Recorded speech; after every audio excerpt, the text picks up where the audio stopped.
Kisah kita bermula di tengah gerhana. Di bawah cahaya yang tenang, umat manusia mengalami transformasi drastis sebagai spesies. Sebagian menyaksikan kulit dan daging mereka berubah menjadi rumput dan kayu, menyerupai zombie pohon. Yang lain mengalami logam yang menyembul dari tulang mereka, mirip korban kecelakaan konstruksi. Individu-individu ini, bersama manusia lain yang kehilangan akal akibat katalis yang tidak diketahui, berkeliaran di tanah di tengah penyebaran krisis yang belum pernah terjadi sebelumnya. Seseorang tidak bertanya-tanya apakah masih ada tempat yang tenang dan nyaman di dunia yang mengerikan ini. Bahkan sang protagonis bertanya-tanya mengapa dia begitu santai dan riang dalam keadaan ini. Seolah-olah dia tidak takut pada monster yang disebut Darksider itu. Jawabannya sederhana, dia juga bertransformasi, tetapi tidak seperti kebanyakan orang. Dia berubah menjadi sebidang tanah di sebuah hutan acak. Dia bahkan tidak bisa memahami nasib konyolnya. Bagaimana dia bisa pergi kemanapun jika dia saat ini adalah gumpalan tanah yang diam? Semua orang tetap mempertahankan beberapa sifat mirip manusia. Seolah-olah dialah satu-satunya pengecualian. Pemuda kita menendang salah satu kakinya karena frustrasi dan tanah. Tempat seorang Darksider berjalan menyembul ke atas. Makhluk malang yang tertutup materi pohon itu tersandung gundukan tak terduga di tanah. Hal ini akhirnya menyebabkan wajah si manusia pohon tertusuk oleh besi tulangan yang menonjol dari punggung Darksider lainnya. Semburan cairan hitam mulai keluar dari dahi manusia pohon itu, sebuah luka yang akan mematikan bagi manusia normal terlihat jelas. Dia mencari seseorang untuk disalahkan dan itu adalah si manusia baja. Meskipun tidak jelas, Anda bisa mendengar kemarahan dalam gumamannya. Protagonis kita, yang pada dasarnya menjadi penyebab konflik ini, dengan cepat mencuci tangan dari semua tanggung jawab, menyalahkan temperamen buruk si Darksider atas pertengkaran tersebut. Bertransformasi atau tidak, tampaknya orang lain tidak bisa mendeteksi keberadaannya sama sekali. Persepsi dan kondisi pikirannya juga merosot seolah-olah dia mulai menjadi tidak lebih dari sebidang tanah secara totalitas. Transformasi semacam ini tidak bisa berbeda dari hukuman mati. Menerima kartu buruk yang diberikan nasib padanya, dia memutuskan untuk berbaring dengan patuh sebagai perpisahan bagi dunia apokaliptik ini. Tidak jauh dari tempat dia memutuskan untuk menerima kekalahan, seorang wanita berlari menyelamatkan nyawanya. Seorang siswi imut dengan rambut hijau terlihat bingung karena dia sudah berlari dari monster cukup lama sekarang. Dia mulai meragukan apakah masih ada manusia normal di sekitar. Larinya membawanya ke sebidang tanah tempat pemuda kita menunggu kematiannya. Dia melihat tanda bahwa hidup mungkin masih layak dijalani di bawah roknya. Ya, kondisi pikirannya merosot sedikit demi sedikit tetapi sekilas. Melihat bagian belakang tubuh bisa memperbaiki masalah mental apapun. Dia menyadari bahwa tidak ada gunanya menunggu kematian dengan berbaring. Sudah waktunya untuk berdiri lagi. Tapi dia terlalu bersemangat dan secara tidak sengaja menjatuhkan seseorang di atasnya sekali lagi. Wanita imut itu mendarat dengan wajah lebih dulu. Itu adalah jatuh yang cukup parah. Pemuda kita tidak bisa bergerak. Gadis itu baik-baik saja, tetapi dia hanya merasakan wahyu datang kepadanya seperti sebuah Injil. Sensasi itu milik salah satu dari 3 hasrat besar yang dimiliki umat manusia. Hatinya praktis meledak dengan kegembiraan, itu adalah sisa kehidupan, bukti menjadi hidup. Tampaknya bahkan dalam bentuk tanahnya, masih ada perasaan yang bisa mengingatkannya bahwa dia masih manusia. Saat dia menikmati keindahan kompleksitas manusia, gadis itu harus mendorong dirinya ke atas. Terbentur, entah dari mana bukanlah pengalaman yang menyenangkan. Untuk memperburuk keadaan, bayang-bayang yang membayangi mulai mendekat. Darksider logam dan kayu telah menyelesaikan pertengkaran mereka untuk mengunci target hidup bersama. Mereka mungkin bertarung sebelumnya, tetapi melihat dan menangkap seseorang yang benar-benar rentan adalah prioritas utama mereka. Dia tahu dia tidak bisa melarikan diri dari mereka dengan seberapa dekat mereka sekarang. Satu-satunya hal yang bisa dilakukan wanita itu adalah berteriak sekeras yang dia bisa. Pemuda kita akhirnya keluar dari alam mimpinya. Mengendalikan tanah dengan otoritasnya, dia mengarahkan jarinya ke bawah. Tanah di bawah duo Darksider itu tiba-tiba runtuh entah dari mana sebelum mereka bisa mencapai sang gadis. Dia tidak suka monster-monster ini meronta dan berteriak langsung ke tubuhnya, tanpa izin. Menutup tangannya dan memanipulasi tanah untuk menutup, dia ingin memberikan pelajaran bahwa Darksider tidak diizinkan menyentuh manusia normal. Parit yang terbuka untuk menjebak gerombolan tanpa pikiran itu mulai menghancurkan mereka sedikit demi sedikit, menelan tubuh mereka lebih dalam. Pasti ada semacam kesalahan perhitungan. Darksider yang telah beradaptasi dengan transformasi mereka bukanlah lelucon. Keduanya memiliki kekuatan dan keuletan yang cukup untuk keluar dari tempat penguburan mereka. Itu adalah perjuangan keras yang menghancurkan semua jari protagonis kita. Dia mungkin tidak memiliki rasa sakit, tetapi orang-orang ini sebenarnya bisa menyebabkan beberapa kerusakan padanya. Seorang Darksider yang diambil alih oleh pohon mati, seorang Darksider yang berubah menjadi besi tulangan. Mereka berdua benar-benar tangguh. Jika dia ingin menundukkan mereka secara efektif, dia perlu bergerak dengan sedikit lebih halus dan hati-hati. Pertama, dia harus membawa wanita itu ke tempat yang aman. Untuk melakukan itu, dia membuat eskalator turun buatan menggunakan elevasi tanah yang bergerak. Setelah dia menempatkannya di tempat yang jauh lebih aman, dia menggunakan beberapa tindakan keamanan lebih lanjut menggunakan tanah di atas sebagai penutup. Wanita itu tercengang. Tanah di sekitarnya berperilaku sangat cair seperti pasir isap, tetapi tampaknya secara aktif mencoba menutupi dan melindunginya. Adalah pikiran yang absurd untuk berpikir bahwa sebidang tanah membantunya, tetapi ini adalah masa-masa absurd yang mereka jalani. Pemuda kita telah menyadari beberapa hal dalam keadaan saat ini. Tanah tidak berbicara berbicara dan tidak perlu menarik perhatian, tetapi itu tidak berarti bahwa dia telah kehilangan kesabaran sebagai manusia. Dengan bentuk Darksidernya yang muncul, dia dengan bangga menyatakan bahwa ini akan menjadi wilayahnya karena dia adalah wilayah itu sendiri. Untuk pertama kalinya sejak berubah menjadi tanah, tampaknya kedua monster itu telah menyadari kehadirannya. Permusuhannya mendorong si manusia baja dan manusia pohon untuk bergerak melawan tanah itu sendiri. Mereka mencoba masuk dengan beberapa pukulan standar lemah, yang bahkan tidak tampak efektif sama sekali. Darksider seperti mereka berdua memang monster transformasi peringkat terendah yang telah kehilangan kecerdasan mereka. Mereka bahkan tidak memiliki gagasan samar seberapa tebal dan berat tanah itu nantinya. Batang pohon berhenti setelah membuat penyok yang tidak signifikan. Besi tulangan mendekat, tetapi bahkan material mereka yang lebih kuat tidak cukup untuk menembus. Sekarang mereka pada dasarnya menjadi sasaran empuk. Senjata utama mereka terjebak pada tanah yang kokoh. Untuk menghadapi orang bodoh seperti itu, cukup dengan menggeser berat tanah seharusnya sudah lebih dari cukup. Memfokuskan kepadatan tanah di tangannya, pemuda kita menghancurkan senjata mereka dan mengirim mereka terbang karena dampak berlebih. Bantalan pendaratan mereka sudah diputuskan, keduanya akan kembali ke kuburan yang telah digali sebelumnya. Setelah mendarat di parit yang dalam, protagonis kita bahkan tidak memberi mereka kesempatan lagi untuk memaksa keluar karena tanah langsung tertutup. Beberapa detik kemudian, seolah-olah Darksider dan parit menakutkan di tanah itu bahkan tidak ada. Karena dia adalah tanah itu sendiri, pria kita berpikir bahwa mengubur Darksider secara aktif membawa bahaya adalah bagian dari tugasnya. Dia melakukan sesuatu yang hebat hari ini, tetapi orang yang dia selamatkan, gadis yang merangkak keluar dari zona aman daruratnya, harus meninggalkan tempat ini pada kesempatan pertama yang dia dapatkan. Tidak ada yang bisa mendeteksi keberadaannya. Bagaimanapun, ini adalah cara hidup yang menyedihkan dan kesepian. Dia hanya ingin melihat hal yang memberinya keinginan untuk hidup kembali. Dia ingin mengingat perasaan menjadi manusia untuk sesaat. Lamunannya terputus oleh wanita itu yang memanggil perhatiannya dengan sopan. Dia merangkak sampai ke tempat kesadarannya berada dan bertanya apakah dia adalah penyelamatnya. Dia tidak bisa mempercayainya. Dia bertanya apakah gadis itu bisa melihatnya, jika dia bisa merasakan wujud samarnya. Dia sebenarnya tidak bisa, setidaknya dia tidak akan menggambarkannya sebagai penglihatan. Dia hanya tanpa bisa merasakannya sejauh yang dia pedulikan. Ketika kehadirannya dekat, ada rasa aman yang tebal dan berat di tanah dan sekitarnya. Untuk pertama kalinya sejak berubah menjadi sebidang tanah, dia merasa dilihat dan didengar. Dia meraih tangannya seolah-olah ketakutan terbesarnya di dunia adalah kehilangan pegangan. Pemuda kita tidak berbasa-basi sama sekali. Dia langsung meminta wanita muda itu untuk tinggal di sini dan hidup di atas tubuhnya. Dia bereaksi seperti orang normal yang mendengar lamaran konyol seperti itu. Dia memperkenalkan dirinya sebagai Lee Chong-in. Dia kebetulan melewati hutan ini ketika transformasi terjadi. Akibatnya, dia menjadi sebidang tanah itu sendiri. Menurut apa yang dia ketahui sejauh ini, dunia tidak lagi memiliki tempat aman sejak gerhana terjadi. Darksider telah mengambil alih dan menyerang manusia normal di mana-mana. Tetapi Lee Chong-in masih memiliki kecerdasan manusianya. Dia juga memiliki kemampuan untuk melindungi wanita itu dengan memadai. Akan mudah baginya untuk diserang jika berkeliaran sendirian. Dia membutuhkan seseorang untuk memastikan keselamatannya mulai sekarang. Dia mungkin telah mengeluarkan beberapa poin yang valid, tetapi itu hanya alasan. Hanya ada satu alasan penting mengapa dia tidak ingin dia pergi. Itu karena dia menunjukkan Lee Chong-in alasan baru untuk terus hidup. Dia ingin dia memiliki alasan untuk tinggal juga. Dia memohon agar dia tetap di sisinya. Dia mengatakannya begitu banyak dan begitu cepat secara tiba-tiba sehingga agak sulit baginya untuk memahami semua yang baru saja dia ucapkan dalam beberapa kata. Dia berjanji untuk membesarkan dan mendukungnya. Sekarang jauh lebih mudah untuk mencerna niatnya. Namanya adalah Lulu, dia bisa merasakan ketulusan di balik setiap kata Lee Chong-in. Selain itu, dia akan membutuhkan tempat yang lebih baik untuk bersembunyi dari Darksider yang mengerikan itu. Dia menganggap itu sebagai jawaban ya untuk lamarannya. Saatnya untuk pergi dan mencarikannya tempat berlindung yang tahan Darksider. Tapi sebelum itu, dia memperhatikan sesuatu yang perlu diperhatikan. Dia merasakan sensasi di tangan kanannya dan bertanya apakah ada yang salah dengannya. Bahkan Lee Chong-in sendiri belum menyadarinya. Tapi tangan kanannya mulai menyusut dan mengerut. Rasanya seperti ada sesuatu yang disedot keluar dari tubuhnya dan tangannya menunjukkan tanda-tanda pengeringan. Dia menyebarkan sensasinya ke seluruh tubuhnya dan mendeteksi tanaman aneh yang menyebarkan akarnya di bawah kulitnya. Tanaman ungu yang mengancam dengan tingkat pertumbuhan yang tidak biasa ini bisa menjadi Darksider yang belum pernah dia lihat sebelumnya. Keduanya mencoba berjalan ke arah tanaman misterius itu, tetapi Lee Chong-in mulai kehabisan tenaga. Lulu sangat khawatir dan bertanya apakah dia baik-baik saja. Tentu saja dia akan memasang wajah tangguh meskipun tubuhnya terasa seperti telah dikosongkan. Pelakunya pasti menyerap kekuatannya entah bagaimana dan dia yakin bahwa mereka menuju ke arah yang benar. Dia berhenti sejenak, sebuah ide muncul di kepalanya tetapi dia tidak yakin apakah itu akan benar. Tanpa penjelasan, Lulu memasukkan dua jarinya ke dalam mulutnya, membuatnya diam karena terkejut. Rasanya seperti surga, begitu surgawi sehingga dia pikir ini tidak mungkin nyata. Memasukkan jari gadis imut ke dalam mulutnya adalah pengalaman dunia lain, tetapi ada sesuatu yang lain pada keajaibannya. Hanya dalam beberapa detik, energi yang terkuras dari tubuhnya pulih kembali. Wajahnya juga tampak lebih sehat. Keajaiban itu tidak benar-benar datang dari jari Lulu, itu datang dari pupuk yang dia berikan padanya. Itu adalah ide terakhir tetapi berhasil. Karena dia sekarat karena kekurangan energi sebelumnya, tidak ada waktu untuk menjelaskan, tetapi dia adalah seorang mahasiswa dari Universitas Pertanian terdekat. Dia baru saja mengambil persediaan apapun yang bisa dia ambil sebelum melarikan diri. Dia tidak berharap mereka akan segera digunakan. Dia sebenarnya menjatuhkan sebagian besar persediaan saat berlari, tetapi dia mengambilnya dalam perjalanan kembali ke sini. Lulu membawa karung besar karbamida, sesuatu yang tidak diketahui oleh Lee Chong-in. Dia dengan benar berterima kasih padanya, karena menyelamatkannya dari ambang kekurangan total. Dia mungkin saja menjadi bintang keberuntungannya yang memudar. Namun, efek pupuk itu berumur pendek. Tangannya mulai mengerut lagi seperti orang tua. Masalahnya belum teratasi. Mereka harus segera menemukan sumbernya sebelum terlambat. Berdasarkan gemetar Lee Chong-in, sepertinya mereka tidak punya banyak waktu tersisa. Setelah beberapa waktu, mereka akhirnya mencapai sekitar tanaman misterius itu. Keduanya memutuskan untuk mengintai situasi di balik dedaunan terlebih dahulu agar aman. Tanaman ungu kecil yang panjangnya hanya beberapa sentimeter ini sebenarnya mampu menyerap esensi Lee Chong-in dengan tingkat yang drastis. Lulu bahkan belum pernah melihat sesuatu seperti tanaman ini di universitasnya. Penjelasan yang menakutkan adalah bahwa tanaman juga bisa berubah menjadi dark seeder. Teori itu memiliki kemungkinan besar benar. Tapi Lee Chong-in seharusnya menjadi sebidang tanah utuh. Jadi bagaimana satu batang yang lebih tipis dari lengan bisa menyedotnya sampai kering? Mungkin sudah waktunya untuk melihat seberapa tangguh itu dan rahasia apa yang disembunyikannya. Lee Chong-in memanipulasi tanah di sekitar tanaman, memutar massa tanah di sekitar dasarnya. Tanaman ungu itu mengeluarkan suara toot begitu menyadari ada sesuatu yang terjadi dengan tanah. Waspada terhadap apa yang terjadi, tanaman ungu itu segera mencabut dirinya sendiri, mengungkapkan lusinan bola mengerikan yang memenuhi sistem akarnya yang besar dan kompleks. Setiap bola terlihat lebih menjijikan daripada yang sebelumnya, terutama di area tengah. Dia menilai bahwa itu mungkin tumor raksasa yang tumbuh di sepanjang akar. Selain itu, akarnya sendiri tangguh, bahkan kekuatan tanah tidak mampu menghancurkannya. Lulu mengidentifikasi benda-benda itu sebagai rhizobium yang menempel pada akar tanaman leguminosa. Rhizobium membantu tanaman leguminosa menyerap nitrogen dari atmosfer. Itu pada dasarnya memiliki hubungan mutualistik dengan tanaman. Itu berarti bahkan jika benda ini berhenti menyerap nutrisi dari tubuhnya, itu sudah akan mandiri. Kekuatan tanah tidak berguna melawan ketangguhan akar. Dia tidak bisa memikirkan hal lain di gudang senjatanya yang akan membantu sekarang setelah tanaman itu menyadari kehadiran mereka. Yang bisa mereka lakukan hanyalah menghindar dan menenun melawan serangan akar yang ganas itu. Setelah mengungkapkan lebih banyak sistem akarnya ke permukaan, beberapa mayat muncul bersamanya. Itu adalah dark seeder pohon dan besi tulangan yang dikubur Lee Chong-in sebelumnya. Sepertinya mereka akan menjadi makanan bagi tanaman misterius itu, tetapi bukan itu masalahnya. Menurut Lee Chong-in, ada aura yang keluar dari dark seeder yang tidak bisa dilihat orang normal. Aura yang mengalir keluar dari mayat-mayat itu terus-menerus bergerak menuju ke tanaman itu sendiri. Setelah berpesta dengan kekuatan misterius itu, penampilan khas dark seeder mekar sepenuhnya di tempat putik bunga seharusnya berada, bersama dengan rhizobiumnya yang sangat besar dan menjijikan. Benda itu telah berubah menjadi monster transformasi nyata, dark seeder penuh. Ia mengeluarkan satu lagi suara toot itu sebelum menyiapkan salah satu akarnya untuk menyerang. Akar itu tajam di ujungnya dan bergerak dengan kecepatan luar biasa. Tujuannya adalah jantung Lulu. Namun, anak tanah kita tidak akan membiarkan itu terjadi. Dia melompat tepat di depannya, melindungi tubuhnya dengan tubuhnya. Itu menembus tubuh batunya, menghancurkan dadanya menjadi potongan-potongan kecil. Itu mungkin terlihat buruk, tapi setidaknya gadis itu aman. Kekuatan penetrasi yang kuat itu bahkan lebih kuat daripada dua dark seeder manusia yang dia kubur sebelumnya. Lulu melihat bagaimana senjata alami yang mematikan itu membuat lubang di tubuhnya dan merasa tidak berdaya. Tanaman itu bermaksud mengikuti serangan penusukan dengan serangan tumpul menggunakan gumpalan padat. Dia berteriak padanya untuk melarikan diri sementara dia punya kesempatan untuk melakukannya. Ketika kantong bola akhirnya turun dari langit, Lee Chong-in dengan cepat hancur, patah di bawah kekuatan tumpul lagi. Itu mungkin terlihat buruk, tetapi cedera eksternal semacam ini tidak akan membunuhnya. Tapi dengan seberapa buruk dia kalah, itu tidak akan bertahan terlalu lama. Satu-satunya hal yang bisa dia lakukan adalah setidaknya memberikan gadis itu waktu untuk melarikan diri. Dia berteriak padanya untuk kedua kalinya, bersikeras bahwa ini adalah masalah pribadinya sendiri. Jika dia melibatkan Lulu dalam kegilaan ini, bagaimana dia bisa berbicara tentang melindunginya dan hidup bersama? Dia merasakan sentimen aslinya sampai ke intinya, tetapi dia masih berdiri di sana. Dia berteriak untuk terakhir kalinya bahwa dia tidak boleh memandang rendah serangan dark seeder. Teriakannya seolah jatuh di telinga yang tuli. 4 serangan akan sudah menuju ke arah wanita muda yang tak bergerak itu. Dia menanggapi dengan mengeluarkan botol cairan hijau dari tas pertaniannya dan menyiram akar tanaman itu dengannya. Monster tanaman itu terkejut dan merasakan sakit merayap dari akar yang terkena. Ia melepaskan jeritan melengking saat akar yang seharusnya membunuh wanita muda itu dengan cepat mengering dan hancur. Meskipun Lulu tidak tahu banyak tentang dark seeder, dia tahu tanaman. Yang satu ini yang mereka hadapi tampaknya memiliki kemampuan penyerapan yang sangat kuat. Itulah sebabnya dia memutuskan untuk mengeluarkan dosis herbisida tingkat industri untuk dihisap musuh. Ini adalah solusi asli yang belum diencerkan sehingga merupakan salah satu yang terkuat di luar sana. Di bawah cahaya gerhana abadi, akar tanaman mulai layu dengan kecepatan tinggi sampai semuanya hancur dan menjadi debu. Herbisida encer yang diserapnya dari akar dengan cepat bergerak ke seluruh sistemnya, menghilangkan senjata yang dulunya kuat. Apa yang tersisa setelah itu adalah satu batang bunga yang menukik langsung ke tanah. Beberapa saat yang lalu benda ini mengeluarkan suara Toad yang mengancam dan sekarang ia menggigil dengan menyedihkan. Satu-satunya penjelasan adalah bahwa ia entah bagaimana telah kehilangan keinginan untuk bertarung setelah satu kemunduran raksasa. Lulu juga telah tenang sekarang, bahwa Toad telah menyerah. Ya, dia sudah memberi bunga itu nama. Toad mengangkat kepalanya dan dengan hati-hati mengangkat buahnya sendiri sebagai semacam tawaran damai. Lee Chongin tetap waspada. Benda di depan mereka ini masih Darksider, siapa yang tahu apa yang terjadi di dalam pikiran makhluk seperti itu. Wanita muda itu tidak 100%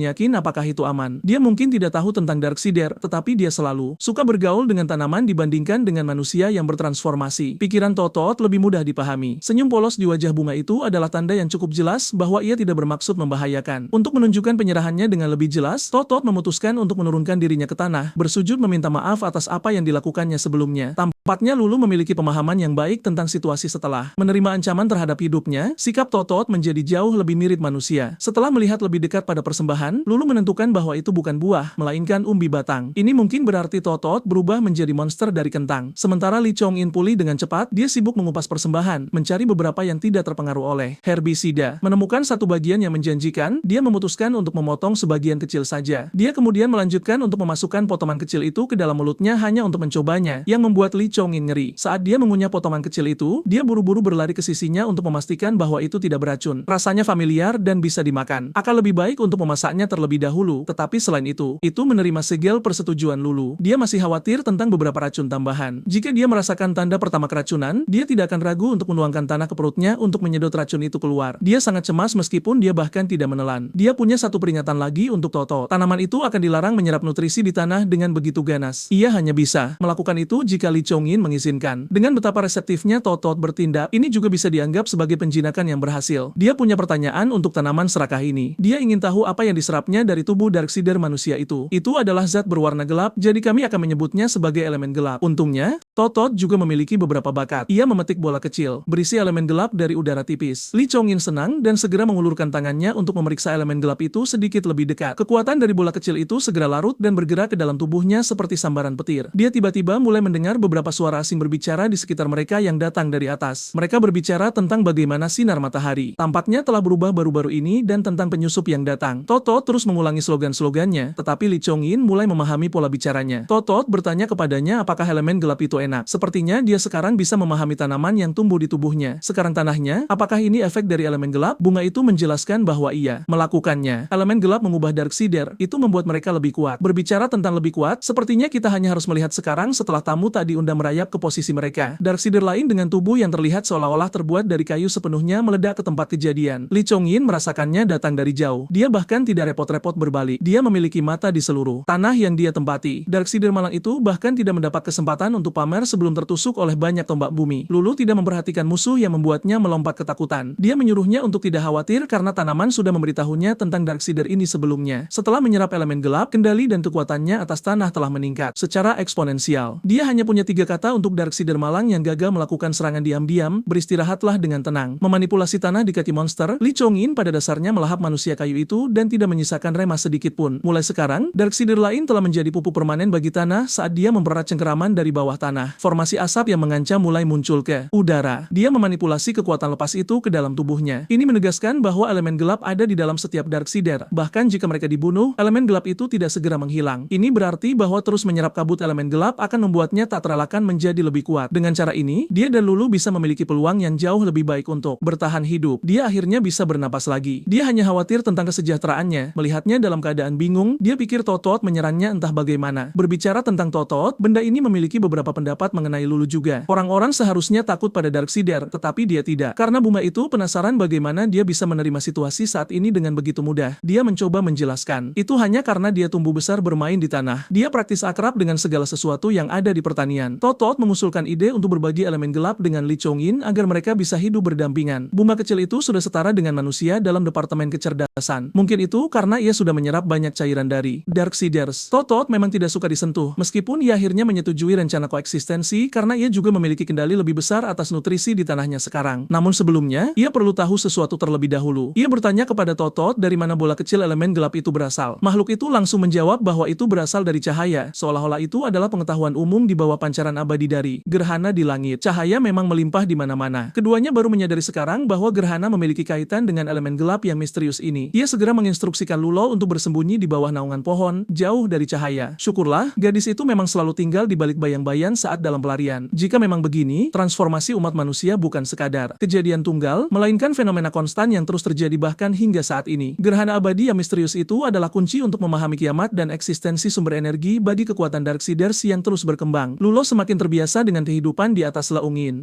Ia telah menjelajahi tanah itu sendiri dan area di sekitarnya. Hari ini, ia sangat bersemangat untuk mengajaknya ke area di mana jejak kultivasi lama masih tersisa. Leungin sendiri tidak terlalu nyaman. Ia masih belum terbiasa hidup sebagai wujud tanah. Toto terus membuntuti keduanya kemana-mana. Buma itu pernah melihat tanah hanyut, tetapi tidak setiap hari ia melihat sebidang tanah yang bisa bergerak. Selain itu, ia mulai cukup kesal karena tanaman ini menggunakannya sebagai tunggangan. Meskipun ia berubah menjadi bidang tanah yang cukup luas, ia hanya bisa berjalan di area terbatas. Jika melewati batas itu, jalannya akan terhalang oleh hambatan misterius. Jika ia ingin meninggalkan jangkauan terbatas tersebut, ia harus perlahan dan secara manual mendorong tanahnya dan menyebarkannya ke depan. Tempat-tempat yang ia lalui kemudian akan berasimilasi menjadi bagian dari dirinya. Lulo dipercaya untuk menganalisis lahan sekitar. Titik yang mereka pilih hari ini memiliki kualitas tanah yang baik, medan yang aman, dan ada sumber air yang dapat diakses. Ia bertekad menjadikan perimeter ini sebagai tempat perlindungan jangka panjang bagi kelompok mereka. Le Chongin tersenyum. Gadis muda ini benar-benar tahu apa yang ia lakukan. Tidak ada alasan untuk meragukan penilaiannya sama sekali. Jadi ia setuju. Tiba-tiba, ia merasakan sesuatu yang ganjil di dekatnya. Sercahaya merah muda telah menempel pada Lulo. Sangat kecil, hampir tidak terlihat. Itu adalah partikel kecil elemen gelap. Ia dengan lembut mengambil fragmen itu dari baju Lulo dan mengingatkannya bahwa perlindungan dari sinar matahari masih kurang. Lulo harus sadar untuk tidak pergi terlalu jauh darinya. Bagaimanapun, ini adalah inti dari perjanjian mereka. Liang Yin tidak ingin melihat gadis itu berubah menjadi monster seperti dirinya karena elemen gelap tersebut. Lulo merasa canggung setelah mendengarnya. Lulo tidak suka ketika ia menyebut dirinya sendiri monster. Baginya, pria itu selalu menjadi manusia. Totot hanya memperhatikan interaksi manusia yang aneh itu dengan tenang, tidak memahami makna tersirat dari apa yang mereka katakan. Anda tidak bisa mengharapkan tanaman polong-polongan memahami emosi manusia. Lulo dengan kikuk mengganti topik dan menyajikan benih yang menurutnya harus ditanam di tanah terlebih dahulu dari perbekalannya. Ini adalah tanaman pangan berharga yang tumbuh cepat. Mengamankan persediaan makanan adalah salah satu hal terpenting untuk bertahan hidup. Setelah menanam benih, ia bisa membiarkannya untuk diurus oleh Le Chongin. Ia mengambil benih itu ke tangannya dan mulai melapisi mereka dengan jumlah elemen gelap yang moderat. Pemuda kita ini telah memperluas dirinya secara perlahan, menggantikan tanah di bawah kakinya. Tetapi sebelum memiliki kendali penuh atas tanah ini, menguji pertanian pada dirinya sendiri harus dilakukan lebih dulu. Meskipun mereka hanya benih, ia bisa merasakan keinginan mereka untuk tumbuh dan berkembang dalam kondisi yang sesuai. Sama seperti sebelumnya, setelah menyerap elemen gelap, ia mulai memahami pola pikir kehidupan tanaman. Namun, sungguh tak terduga bahwa ini akan bekerja pada benih juga. Selain itu, ini masih misteri, tetapi ia tampaknya bisa secara langsung menyampaikan pikirannya kepada Flora juga. Setelah memandikan benih dengan elemen gelap, mereka mulai berkecambah tepat di telapak tangannya. Lulo terkejut melihat pertumbuhannya begitu cepat. Mereka baru saja menanamnya beberapa saat yang lalu dan sudah menunjukkan tanda-tanda kehidupan. Selain itu, Liang Yin tidak merasa aneh sama sekali. Jadi metode ini seharusnya baik-baik saja. Teorinya adalah bahwa setelah menyerap elemen gelap dalam jumlah yang cukup, ia mampu membangkitkan kemampuan bawaan ini. Demi eksperimen, ia menghabiskan semua elemen gelap yang tersimpan dan mengubahnya menjadi kekuatan yang meningkatkan pertumbuhan tanaman. Ia melakukannya secara intuitif. Tiba-tiba, Totot berusaha menarik perhatiannya. Ia tidak tahu apa yang sedang terjadi. Ternyata bunga itu hanya ingin mendapatkan sentuhan nutrisi juga. Le Chongin tidak sepenuhnya menentang ide itu, tetapi kecuali Totot sepenuhnya menuruti perintahnya, bunga itu bisa terus bermimpi. Tidak ada makan siang gratis, dan juga tidak ada nutrisi gratis. Ia membungkuk sekali lagi. Bunga Darksider ini benar-benar bisa beradaptasi dengan keadaan apapun yang ia lalui. Pertama kali Lulo melihat Totot, ia sudah merasa bahwa makhluk ini bisa memahami sifat manusia. Sejak gerhana membawa kemunculan elemen gelap, Le Chongin telah menjalankan misi untuk menyebarkan tanahnya, berlatih meningkatkan massa tanah, dan menyerap elemen gelap. Kekuatan dari kegelapan memberinya pasokan energi khusus yang konstan, jenis energi yang dapat diubah menjadi efek positif. Melalui siklus yang sangat bajik ini, Le Chongin berhasil mengolah lahan pertanian yang sukses. Ini adalah hal yang paling menggembirakan yang terjadi padanya setelah pertemuannya dengan Lulo. Ia mengatakannya pada dirinya sendiri, tetapi di dalam hatinya ia tahu bahwa ini tidak lain hanyalah motivasi diri di tengah kiamat. Ide lain muncul di benaknya. Jika tanahnya dapat melindungi manusia, maka ia juga akan bisa merasakan kembali kehidupan manusianya dulu. Di lubuk hatinya, Le Chongin hanya ingin kembali menjadi manusia normal di dunia monster dan mutasi saat ini. Mungkin ada metode untuk memutar balik waktu. Meskipun itu adalah ide yang muluk-muluk. Toh terus membuntutinya tanpa henti sejak pertama kali mereka diperkenalkan. Ia bertanya pada bunga itu apakah ia tidak suka berada bersama jenisnya sendiri. Alih-alih menjawab, Totot justru memperingatkannya akan adanya aktivitas manusia di dekatnya. Manusia sungguhan, seperti Lulo tentu saja. Liang Yin terkejut. Ini adalah berita besar, tetapi Totot juga juga menyebutkan ada sekelompok besar pemegang elemen gelap di area tersebut dan mereka sedang bergerak. Aktivitas manusia yang disebutkan berasal dari kelompok 3 orang yang melarikan diri melalui hutan, dikejar oleh Darksiders. Darksider ini bukanlah jenis yang ingin saya ajak berurusan. Ia telah berevolusi memiliki beberapa tonjolan bilah tajam di seluruh tubuhnya. Manusia-manusia itu mulai mengalami kelelahan. Mereka telah lari untuk menyelamatkan nyawa mereka sejak lama sekarang, tetapi berteriak dan merengek hanya akan memancing lebih banyak Darksiders. Seorang pria yang tampak bisa diandalkan memimpin kelompok 3 orang itu. Ia menyalahkan wanita berambut merah muda, Leu Fangyuan, karena bersikeras kembali untuk mencari Lulo setelah menerima pesan darurat. Qingwen, pria yang bisa diandalkan itu, cukup. Tidak PK, tetapi ada benarnya juga. Sikutu buku berkacamata mulai melambat. Darksider berbilah itu sudah berada tepat di belakang mereka dan mendekat dengan semakin cepat. Kemudian ia membuat kesalahan. Si berkacamata melihat ke belakang dan ketakutan akan prospek terpotong dan dicincang menjadi daging cincang. Gangguan sesaat membuat Darksider itu mengayunkan bilahnya, tetapi untungnya meleset dari kaki si berkacamata hanya seukuran 1 inci. Tebasan pertama tidak mendarat, tetapi yang berikutnya mungkin saja karena si berkacamata tersandung dan wajahnya menghantam tanah. Chongjun, si berkacamata, sudah tamat saat itu. Temannya tidak mungkin bisa melakukan apapun untuk menolongnya. Tepat saat Darksider itu menerjang maju untuk melakukan aksinya, Chongjun sudah memanjatkan doa karena yakin inilah akhirnya. Ia benar-benar tamat. Lou Yuan dan Qingyin menonton tanpa daya saat teman mereka hendak menutup pintu surga. Namun tepat saat ujung bilah itu akan menyayat wajah si kutu buku, ia berhenti. Bahkan, seluruh tubuh Darksider itu telah membeku. Ia menoleh ke samping setelah merasakan orang yang bertanggung jawab menghentikan bilah itu. Le Chongyin diam-diam memanipulasi tanah untuk mencengkeram kaki monster itu. Ia juga sempat mendengar manusia itu menyebut Lulo tadi. Mungkin mereka memiliki semacam hubungan dengan gadis muda itu. Hanya ada satu cara untuk mengetahuinya. Ia harus menyelamatkan mereka. Pemuda kita, Li Chongyin, memegang kaki Darksider berbilah itu dengan kuat, memberi kesempatan bagi sekutu buku untuk menjauh dari ujung yang mematikan. Rekan-rekannya sama sekali tidak berguna. Darksider berbilah itu mencoba memutar wajahnya yang jelek seperti laba-laba untuk melihat siapa yang menahannya sambil menggumamkan sesuatu. Ketika monster itu gagal melihat siapa yang menahannya dalam batasan penglihatan manusia, ia memutar kepalanya 180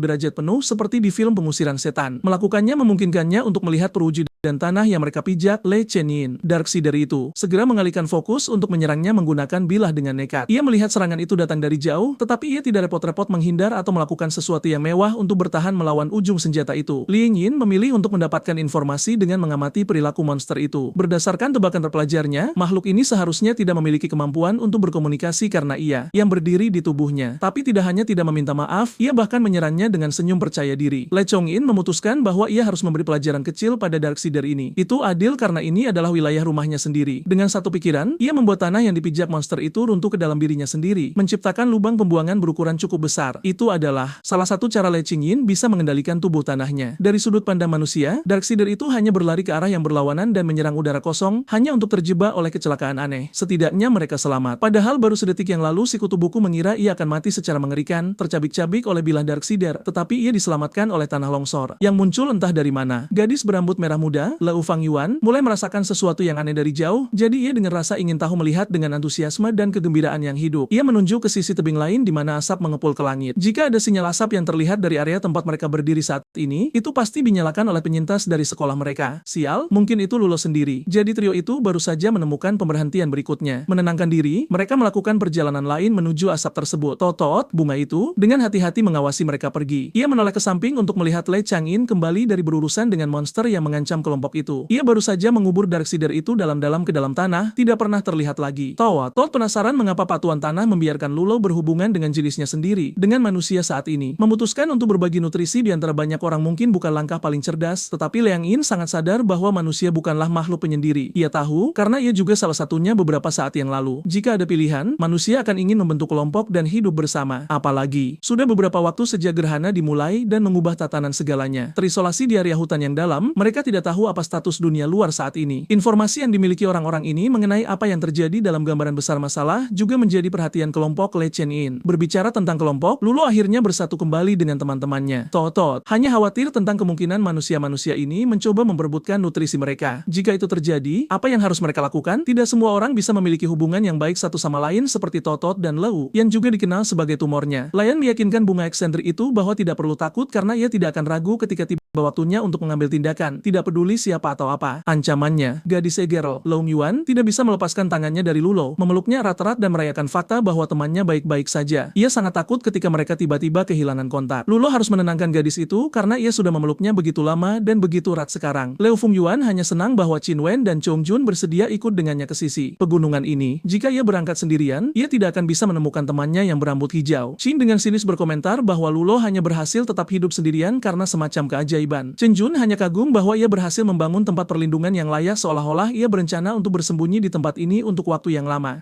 Pembawa sial, Qin, menegaskan bahwa bersembunyi di sini untuk waktu yang lama tidak akan berhasil. Baru beberapa menit yang lalu mereka berlari ke arah Darksider dan hampir musnah. Ia yakin tempat ini sama sekali tidak aman. Ia ingin Lulo mengikuti kelompok tersebut ke benteng militer pertahanan sipil di kota, di mana ada banyak sumber daya untuk setiap penyintas. Tanpa benteng militer yang melindungi sisa manusia, mereka mungkin akan menjadi daging gratis untuk diburu dan dibunuh oleh para Darksider. Karena mereka sudah membahas topik tersebut, Lulo bertanya apa sebenarnya yang terjadi di dunia luar. Mendengar pertanyaan itu hampir membuat Qin Wen berputar karena kengerian yang luar biasa. Ada monster di mana-mana. Para Darksider telah mengambil alih lebih dari setengah populasi manusia yang telah tiba-tiba bermutasi menjadi berbagai bentuk monster. Mereka menjadi liar menyerang manusia normal. Kekacauan telah merajalela dan ketertiban tidak lagi ada. Mayoritas orang di pemukiman aman bahkan tidak berani keluar setelah melihat kengerian itu semua. Mereka hanya bisa meringkuk di benteng militer pertahanan sipil, berdoa untuk kedatangan tentara yang tidak pasti. Qin mengatakan itu, tapi ia mati-matian berusaha membawa Lulo ke dalam tempat yang menyedihkan itu sampai menarik lengannya. Mereka hanya sampai sejauh ini tanpa kehilangan nyawa karena drone Lu Fenyuan yang menangkap zona vakum para Darksider. Tidak ada orang yang waras akan maju untuk mempertaruhkan nyawa mereka dalam misi penyelamatan yang begitu berbahaya. Jadi, ia ingin menjadi ksatria berbaju zirah dan membawanya ke apa yang ia sebut keselamatan. Lengan Lulo mulai sakit karena betapa kerasnya si kasar itu mencengkeramnya, mencoba menariknya keluar dari kursinya. Pria Cinuan ini memberikan kesan buruk secara keseluruhan, jadi Le Changin memutuskan untuk ikut campur dengan menggunakan dinding rumah tanah untuk mendorong mangkuk di atas rak. Mangkuk tanah liat itu menghantam bahu Qin Wen, pecah menjadi kepingan-kepingan kecil. Kejutan dan rasa sakit melonggarkan cengkramannya di lengan Lulo. Liu Fungyuan memutuskan untuk maju membela temannya. Sejauh yang ia tahu, Qin Wen tidak sekejam ini sebelumnya. Ia bukan tipe orang yang menyakiti orang lain karena ketidaksabaran atau apapun seperti itu. Itu membuat emosi liar si pembawa sial semakin membara. Ia menegaskan bahwa ia mempertaruhkan nyawanya untuk mencari Lulo dan sekarang gadis segel ini memarahinya seperti anak kecil. Ia menambahkan bahwa jika ia terus menjadi begitu cerewet dan ragu-ragu, ia akhirnya akan mati di tangan para Darksider. Si kutu buku, Chong Jun, mencoba menengahi dengan bercanda bertanya kepada temannya apakah bertemu Darksider tadi membuatnya begitu kesal. Untuk saat ini, para pria akan pergi keluar untuk menenangkan diri sementara para gadis berkemas dan bersiap untuk pergi. Anak polos kita, Lulua, mulai menyalahkan dirinya sendiri atas tindakan si pembawa sial sementara. Lu Fangyuan menatap tajam ke arah pria kasar itu. Di luar, Qin masih marah karena suatu alasan. Menurut pendapatnya, para gadis tidak melihat betapa berbahayanya di sini. Ia juga menyesal menjadi begitu impulsif dan ikut serta dalam misi bunuh diri ini. Chong Jun mencoba tetap tenang dan membumi, mendesak Qin Wen untuk tidak digabah. Lulo telah bertahan hidup sendirian, jadi ia mungkin butuh waktu untuk menerima realitas situasi. Berpikir bahwa pria besar itu hanya lapar, ia menawarkan kentang panggang yang disiapkan oleh Lulo sendiri. Perjalanan pulang akan menjadi lebih sulit, jadi mereka setidaknya harus mengisi perut mereka dengan nutrisi terlebih dahulu. Qin mengambil kentang itu seolah-olah itu adalah hak miliknya. Ia berkomentar bahwa inilah yang seharusnya terjadi sejak awal, bahwa ia seharusnya yang mendapatkan sumber daya terlebih dahulu. Tindakan lancang ini tidak luput dari mata waspada tanah. Li Qingin dan Totot diam-diam mengawasi perselisihan itu dari jauh. Mereka masih menunggu apa yang akan terjadi selanjutnya. Totot dengan bingung bertanya apakah ini bagaimana manusia biasanya berinteraksi satu sama lain. Liang Yin menjawab bahwa itu tidak benar. Perilaku manusia tidak bisa digeneralisasi. Semua yang Totot tahu adalah bahwa ia melihat preman yang tidak tahu berterima kasih dan kejam, target yang sempurna untuk mencuri nutrisi tanpa merasa bersalah. Orang-orang itu bahkan memakan potongan batang kentang yang susah payah ia tanam sekarang. Berdasarkan pengamatan Santuan Tanah, orang-orang ini bukanlah calon teman yang bisa tinggal di sini dan bekerja sama. Mereka adalah teman Lulo, tetapi mereka secara khusus datang untuk membawanya pergi, tanpa ruang untuk menolak sekarang. Jika mereka benar-benar ingin membawa Lulo pergi dan ia ingin ikut dengan mereka, apakah Liang Yin harus muncul dan menghentikan mereka? Apakah ia bahkan berhak mencampuri keputusan Lulo? Totot sudah terbiasa melakukan apa yang ia inginkan, jadi ia bertanya apakah pertanyaan-pertanyaan itu bahkan penting. Sebagai mantan manusia, itu penting bagi Li Chongin, lebih penting daripada kentang Totot. Mengesampingkan topik potongan batang kentang, bunga sinis itu telah menemukan sesuatu yang lebih penting untuk dibagikan. Tiga manusia itu datang dari tempat yang begitu jauh, tetapi mereka tidak memiliki sedikitpun elemen gelap pada diri mereka. Jika mereka terpapar di luar ruangan begitu lama, kemana di dunia elemen gelap itu pergi? Li Chenin menyadari implikasi dari pernyataan itu dan itu adalah hal yang menakutkan. Setelah anak laki-laki selesai makan kentang di luar, Chong Jun bertanya kepada Pak Pembawa Sial apakah ia dalam suasana hati yang lebih baik sekarang setelah makan sesuatu. Sementara itu, si kutu buku hanya akan memeriksa para gadis. Mungkin mereka sudah siap untuk pergi. Tapi Qin adalah bajingan yang tidak tahu berterima kasih. Alih-alih berterima kasih kepada Lulo atas kentangnya, ia meludahkannya seolah-olah makanan tidak sedang langka. Ia menekankan bahwa ini adalah kentang paling menjijikan yang pernah ia rasakan. Cingin tidak setuju, tidak ada masalah dengan kentangnya. Mungkin si pria besar itu hanya mengalami masalah kecemasan saat ini. Mendengar kata kecemasan tidak membuat Qin Wen senang. Ia mengaku bahwa ia khawatir akan keselamatan semua orang. Jika bukan karena itu, apakah ia akan cemas? Ia mengepalkan tinjunya dengan kuat sampai pembuluh darah mulai muncul keluar. Mereka berada di kiamat yang penuh dengan monster di setiap sudut dan ia hanya ingin menyelamatkan semua orang. Dengan wajahnya yang secara bertahap berubah menjadi Darksider yang sangat jelek, ia dengan marah bertanya mengapa kelompoknya terus memaksanya mengambil tindakan sulit di dalam rumah tanah. Le Fuan dengan bangga memamerkan drone pertanian yang ia ambil dari sekolah ilmu hewan di Unity mereka. Ingat, orang-orang mencuri itu baik-baik saja di kiamat. Drone itu juga memiliki fungsi sinar inframerah. Menggunakannya untuk membawa kelompok itu kembali ke benteng militer pertahanan sipil seharusnya tidak menjadi masalah. Mereka bisa mengambil jalur jauh dari aktivitas Darksider. Ia sudah berbicara cukup lama sekarang, tetapi ia memperhatikan bahwa Lulo tidak tampak begitu bahagia dengan ide keluar dari hutan, jadi ia memutuskan untuk bertanya kepada temannya apa sebenarnya yang ia khawatirkan. Apa di dunia ini yang bisa membuatnya begitu ragu untuk kembali ke peradaban? Lulo tersenyum canggung, tidak tahu persis bagaimana ia harus menjawab. Sebelumnya, Lian Yin hanya mengatakan bahwa ia berharap untuk mengetahui situasi di dunia luar. Tapi apa yang harus Lulo lakukan dalam situasi ini? Ketika temannya ingin ia bergabung dengan kelompok penyelamat kembali ke kota, ia takut jika ia pergi tanpa mengucapkan selamat tinggal kepada penyelamatnya, Lou Yin akan marah padanya karena tidak tahu berterima kasih. Chong Jun dan Pa pembawa sial masuk kembali ke rumah tanah. Si kutu buku bertanya apakah Lulua sekarang sudah siap secara mental untuk pergi. Ia pikir gadis itu hanya takut bertemu Darksider di luar. Lulo menegaskan bahwa itu bukan masalahnya. Ia mempertimbangkan untuk menceritakan kebenaran tentang situasinya kepada mereka, tetapi ia takut Lu Fuan dan yang lainnya akan menganggapnya gila. Di dalam pikirannya, ia sudah bergegas panik. Akan lebih baik jika Le Chongin muncul dan melakukan sesuatu untuk menjernihkan masalahnya saat ini. Ia hanya ingin Pak Tuan Tanah memberitahunya apa yang harus dilakukan. Si Qin Wan yang mudah marah akhirnya kehabisan kesabaran dan mengatakan bahwa cukup sudah. Mereka sudah membuang cukup banyak waktu. Jika Lulo tidak ingin pergi, maka ia dengan senang hati akan mengikatnya dan membawanya pergi dengan paksa. Bagaimanapun, jika mereka terus membuang waktu berharga di sini, mereka hanya akan mempermainkan keselamatan dan nyawa semua orang. Menurut sudut pandangnya, keraguan Lulo adalah indikasi darinya yang mengatakan bahwa tidak masalah apakah ketiganya hidup atau mati. Liu Yuan berdiri membela temannya, bertanya pada pria besar itu apakah otak monyetnya yang tumpul akhirnya rusak dan ia sudah gila. Qin Wen bahkan tidak punya kesabaran untuk meyakinkan seorang teman dengan baik. Seolah-olah ia bahkan bukan Qin Wen yang ia kenal. Ia tidak punya dasar untuk dugaannya yang liar dan ia terus berbicara tentang kematian setiap kali ia membuka mulut. Jika ia begitu takut mati, maka ia seharusnya tidak repot-repot bergabung dengan tim penyelamat. Le Fuan kemudian beraksi. Ia bertanya pada Pak pembawa sial apakah ia menganggap dirinya sebagai semacam penyelamat yang tanpanya kecemerlangannya, orang lain akan binasa. Berdasarkan penggelapan ekspresinya, sepertinya si gadis Egerl mengenai paku tepat di kepalanya. Ia mengambil alih pengambilan keputusan, mendesak Chong Jun untuk melanjutkan sesuai rencana mereka. Miss Egerl akan pergi keluar untuk melepaskan drone sementara si kutu buku memastikan lingkungan sekitar aman. Ketegasannya membuat si berkacamata setuju. Liu Fungyuan menoleh ke Qin untuk terakhir kalinya, mendesaknya untuk bangun dan jangan biarkan dirinya menjadi beban yang menahan kelompok. Pada akhirnya, tanpa sepengetahuan siapapun, kegelapan di dalam sistem Pak pembawa sial sudah gatal untuk keluar. Dipaksa menghadapi ketakutannya dengan pemeriksaan realitas justru membuatnya semakin buruk. Rencana dilanjutkan seperti yang telah mereka petakan. Luang Yuan menyiapkan drone-nya untuk mengintai area terdekat dari keselamatan langit. Mereka memilih tempat terbuka yang layak sebagai titik peluncuran. Kekuatan angin sudah tepat sehingga mereka bisa berangkat kapan saja. Memegang pengontrol dan bersiap memakai monitor topeng, perjalanan kembali ke pemukiman tampak seperti akan menjadi mudah. Liu Fungyuan optimis berharap tidak ada Darksider yang menghalangi jalan mereka kembali ke rumah. Akhirnya mereka lepas landas. Drone itu dengan cepat naik ke langit untuk mendokumentasikan jalur Tramanyang. Kelompok itu mungkin bisa bertahan. Semuanya berjalan dengan lancar sampai akhirnya malapetaka tiba. Sebuah tembakan pengait yang diarahkan khusus ke drone di udara menghancurkannya menjadi jutaan kepingan, menghujani orang-orang di bawahnya dengan puing-puing. Liu Fungyuan melepas masker monitor yang telah mati. Tidak ada yang menyangka hal ini akan terjadi, sehingga si kutu buku dan Eger benar-benar terkejut saat menoleh ke arah asal tembakan pengait itu. Mereka melihat sosok kekar Qin Wen keluar dari rumah tanah dengan salah satu lengannya terulur seperti tali. Tangannya berubah wujud menjadi pengait. Dia terus mengulangi bahwa kaum Darksider bertanggung jawab atas semua ini. Tembakan pengait dan tali panjang itu dengan cepat melentur kembali ke bentuk lengan aslinya. Qin Wen meracau tanpa henti bahwa hanya dialah yang bisa menyelamatkan mereka semua dari kaum Darksider dan mereka harus mematuhi perintahnya jika ingin selamat. Lulua masih berada di dalam rumah dan dia adalah orang yang paling dekat dengan pria gila itu. Dia tidak melihat wajahnya dengan jelas, jadi dia tidak yakin apakah pria ini sudah sepenuhnya berubah menjadi sisi gelap. Kegelapan yang samar di wajahnya dan cahaya yang menyala-nyala di matanya hampir mengonfirmasi hal itu. Tetapi, hal yang aneh adalah Qin Wen tidak berhenti menyatakan bahwa dia hanya melindungi kelompok itu. Dari sudut pandangnya, merekalah yang tidak mengerti. Menyadari bahwa pria ini sudah tidak bisa diselamatkan, Lulua mencoba berlari melewatinya keluar dari ambang pintu secepat yang dia bisa. Karena putus asa dan ketakutan, dia berhasil lari cukup jauh dari Darksider yang bertransformasi sebagian itu, untuk memperingatkan yang lain bahwa Qin Wen telah jatuh ke dalam kebejatan. Si bocah pengait masih memiliki sisa akal untuk merasa diperlakukan tidak adil karena teman-temannya tidak mendengarkan sepatah kata pun yang dia ucapkan. Luluo bahkan melarikan diri darinya seolah dia adalah monster. Jadi seperti manusia yang waras dan normal, dia berteriak bahwa semua orang akan mati di tangannya saat dia menyiapkan lengan pengaitnya untuk serangan berikutnya. Sebelum Qin Wen bisa mengulurkan talinya untuk menembakkan pengaitnya, rumah tanah di belakangnya mulai retak dengan sendirinya dan runtuh entah dari mana. Saat akhirnya ambruk sekaligus, bongkahan batu padat menimpa si Darksider pengait tersebut. Luluo terus berlari sambil menoleh ke belakang untuk melihat kehancuran itu. Seperti biasanya, setelah melihat sesuatu yang buruk terjadi, pikiran pertama Luluo adalah menyalahkan dirinya sendiri atas segalanya. Chong Jun dan Lu Fongyuan juga selamat karena mereka berada jauh dari reruntuhan. Mereka berdua bingung karena Qin Wen tidak pernah melakukan kontak langsung dengan Darksider. Mereka bahkan tidak mempertimbangkan variabel liar seperti itu dalam rencana pelarian mereka. Nona Egerald tersentak dari kebingungannya untuk meraih Luluo yang berdiri ketakutan dari tempatnya. Dia adalah satu-satunya yang tetap tenang. Dia tahu bahwa Darksider tidak seperti zombie di film. Lagi pula mereka tidak tahu bagaimana monster-monster ini bermutasi. Dia juga mendesak si kutu buku untuk mulai berlari, kecuali dia pikir dia bisa melawan Darksider. Dari rumah yang runtuh, pengait menyeramkan itu memaksa keluar dari puing-puing berat mengincar kelompok yang melarikan diri. Untungnya, Luluo memutuskan untuk menoleh ke belakang dengan panik mendesak target pengait itu, Lau Fangyuan, untuk menghindar ke samping. Nona Egerald juga berbalik dan melihat bahwa ujung logam tajam itu hampir menembus tubuhnya. Tetapi sebelum pengait itu sempat mendekat, sebidang tanah padat muncul entah dari mana untuk menghentikan momentum yang tampaknya tak terhentikan itu. Alih-alih menusuk tubuh rampingnya Gerald tersebut, pengait itu terhenti oleh sihir pengendalian tanah. Lau Fangyuan menatap ujung logam yang terhenti itu dengan rasa takut berkilauan karena pantulan sinar matahari. Seandainya tanah tidak memutuskan untuk campur tangan, dia pasti sudah tamat. Bagian pengait dari senjata itu tertancap terlalu kuat pada batu, tetapi ada getaran yang terjadi di sisi lain tali, tempat rumah tanah itu runtuh. Dengan menggunakan fleksibilitas tali elastis yang kembali ke panjang aslinya, Qin Wen, si Darksider, lolos dari beban puing tanpa cedera. Dia masih meracau tentang bagaimana ini semua salah Darksider. Tangan lainnya mengepal saat mulai berubah menjadi bahan asing, dagingnya memperoleh sifat yang berbeda. Qin Wen terus berbicara tentang bagaimana kelompok itu membutuhkannya dan mereka tidak akan bertahan tanpa bantuannya. Sebuah tangan tak terlihat menghentikan kepalan tangannya yang membesar sebelum mencapai para penyintas lainnya. Dilihat dari ukurannya saja, itu tampak seperti ketidakseimbangan besar, tetapi tangan tak terlihat berdiri dengan kokoh. Li Chenin akhirnya memutuskan untuk muncul di saat yang tepat. Tubuhnya berada di posisi dinding tanah yang menghentikan tembakan pengait tadi. Ini adalah pertama kalinya dia menyaksikan proses manusia bermutasi menjadi Darksider yang mengerikan. Dia harus mengakui bahwa pria Qin Wen ini tampak sedikit istimewa. Tuan Darksider pengait masih sadar bahwa seseorang menghentikan serangannya. Dia bisa merasakannya, tetapi dia tidak bisa melihat wujud sang pemilik tanah. Sepanjang pengetahuan Qin Wen, meskipun kehadiran misterius itu tampak seperti bagian dari tanah, ada kesadaran yang jelas di sana. Lalu mengapa makhluk non-manusia menghentikannya? Dalam otak Qin Wen yang tertipu, dia hanya melakukan yang terbaik untuk melindungi kelompok itu. Jadi bagaimana mungkin dia yang salah? Li Chenin dengan penasaran bertanya apakah itu benar. Jika memang begitu, maka dia dan Qin Wen mungkin memiliki kesamaan. Dia ingin tahu apakah mantan tuan pembunuh suasana itu masih bisa mempertahankan identitasnya sebagai manusia bahkan setelah bermutasi. Qin menjawab bahwa dia dan 3 penyintas lainnya adalah sesama siswa, bahkan teman. Fakta-fakta sederhana itu tidak akan pernah berubah. Dia begitu putus asa ingin menyelamatkan mereka, tetapi itu terwujud dengan cara yang kacau. Dia terus meyakinkan dirinya sendiri bahwa dia bisa menyelamatkan semua orang dan bahwa ini adalah satu-satunya cara. Sebagai makhluk yang bermutasi, naluri Li Chenin mengatakan kepadanya bahwa pria itu tidak berbohong, atau setidaknya dia berpikir bahwa apa yang dia katakan dan lakukan adalah kebenaran mutlak. Jika demikian, karena dia bisa bergaul dengan Luluo, mengapa Qin Wen tidak bisa? Ada kemungkinan bahwa jawabannya terletak di matanya. Tanda kebencian dan kegelapan terlihat jelas di mata Qin Wen. Lengan Darksider lainnya akhirnya menyelesaikan mutasinya, mengambil bentuk beberapa tali fleksibel dengan tingkat ketangguhan tinggi. Mereka dengan mudah merobek dinding tanah tubuh Li Chenin. Tali-tali itu menemukan jalan ke tubuh Chong Jun yang malang. Mereka tidak lari saat punya kesempatan, sekarang si kutu buku harus membayar harganya. Li Chenin berbalik untuk melihat kerusakan yang terjadi karena tidak memperhitungkan lengan mutasi lainnya dengan pertahanan tanahnya. Transformasi Qin Wen mendekati 100%. Semua jejak manusia di wajahnya hilang dan digantikan oleh fitur mengerikan dari Darksider. Dia mulai mengoceh tentang bagaimana teman-temannya terinfeksi elemen gelap dan bagaimana dia harus menghancurkan mereka yang terinfeksi untuk menyelamatkan mereka sekali dan untuk selamanya. Si kutu buku, Chong Jun, terkejut dengan pengkhianatan teman dekatnya dan masih tidak percaya bahwa Qin Wen telah menjadi pembunuhnya. Pria malang itu mati seperti itu, dibunuh oleh sahabatnya yang kini telah berubah menjadi monster. Detik berikutnya, tubuh Chong Jun yang tak bernapas sudah jatuh ke tanah. Lu Fangyuan hanya bisa meneriakkan namanya dengan putus asa, tetapi sudah tidak ada gunanya. Chong Jun tidak bisa lagi mendengar apapun dalam hidup ini. Dia hanya harus menyesali keputusan untuk berhenti di tempat terkutuk ini, tetapi tidak ada yang bisa diubah lagi. Sekarang para gadis perlu memikirkan diri mereka sendiri dan melarikan diri sesegera mungkin demi menyelamatkan nyawa mereka. Meski Meskipun Chong Jun sudah mati,